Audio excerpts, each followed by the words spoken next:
अच्छा ठीक है, समझ गया। এই নেন স্যার।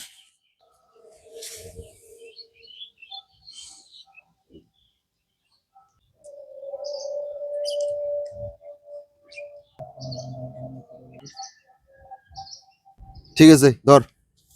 কিরে তোর হইলো? স্যার আজকে পড়া করে আসিনি, আমি পড়া হয়নি। কেন? মার শরীর ভালো না, বাবার শরীর ভালো না। তোর মায়ের শরীর ভালো না, তোর বাবার শরীর ভালো না, তো তোর কি, তুই পড়ে আসলি না কেন? স্যার আপনি নিজের বেতন পাচ্ছেন তো, আপনি চুপচাপ থাকেন, আমার দায়িত্ব আপনাকে নিতে লাগবে না তো। কি বললি? স্যার শরীরে যদি একটা টাচ করছেন না, এরপর কিন্তু টাইম মতো বেতন দিব না। ঠিক আছে, কালকে থেকে পড়ে আসবি। কিরে তোর হইলো কিনা? তখন থেকে তোর লিখেই যাচ্ছিস। দেখি তুই কি লিখছিস।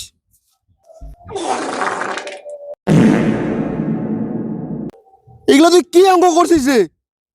5 থেকে 2 বিয়োগ করলে 7 হয়, 7 থেকে 3 ম্যানেজ করলে 5 হয়। কে? স্যার আমি না বিয়োগটা ঠিক মতন বুঝতে পারি না। কেন বুঝতে পারিস না এত সহজ একটা জিনিস? মনে কর তোর কাছে 5টা আপেল আছে, তুই বিরাজকে 3টা দিলি, তোর কাছে কয়টা থাকলো? স্যার তাহলে আমার কাছে 5টা আপেলই থাকবে। কি হবে? স্যার ও 2 মাসেও আমার কাছে 5টা আপেল নিবে? কি রে তুই আমার কাছে 5টা আপেল নিবি? না না নিব না। দেখলেন স্যার, তাহলে আমার কাছে 5টা আপেলই থাকলো। হায় রে কপাল। আচ্ছা মনে কর তোর কাছে 5টা আপেল আছে, তুই আমাকে ওখান থেকে 3টা আপেল দিলি, তাহলে তোর কাছে এবার কয়টা থাকলো? স্যার তাহলে আমার কাছে একটা আপেলও থাকবে না। কেন তোর কাছে একটা আপেলও থাকবে না? হ্যাঁ স্যার, আপনি ওই মাস্টার মশাই, আপনি চাইলে তো আপনাকে সবগুলাই দিয়ে দিব, কিন্তু হ্যাঁ এদেরকে দিব না একটাও।